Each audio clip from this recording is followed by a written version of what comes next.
manqué le vol, comme ils disent. Mon vol était prévu à 10h30.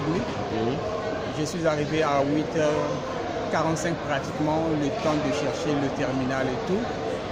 Et j'arrive devant l'enregistrement, le quai et le poste d'enregistrement. Je les trouve en train de fermer. Ils étaient encore là.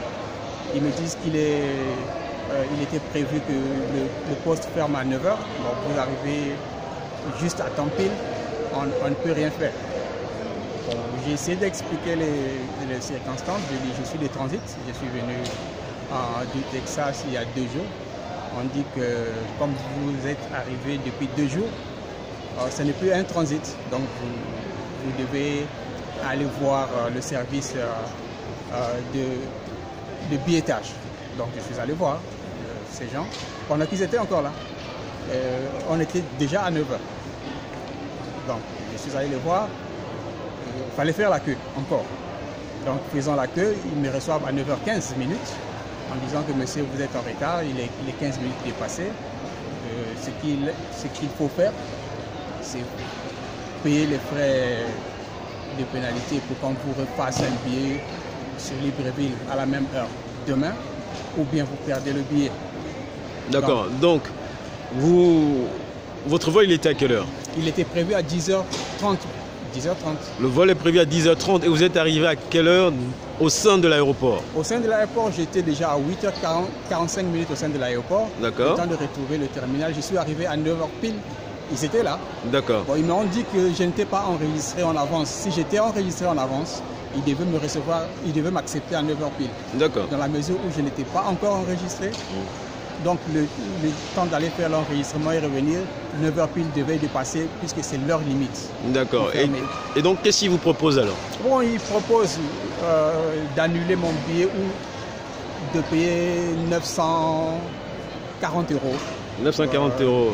Puisque j'y suis avec mon épouse et mon fils, les 3 personnes, ils nous font payer 940 €. D'accord. Bon, on n'a pas le choix. D'accord. Et si vous étiez par exemple au Texas, ça serait passé comment alors?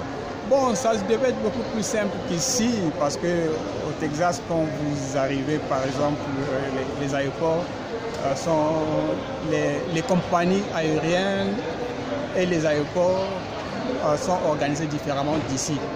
Quand vous arrivez au premier point, une fois que vous êtes enregistré, maintenant vous pouvez aller chercher on vous indique votre terminal et puis vous allez chercher le terminal.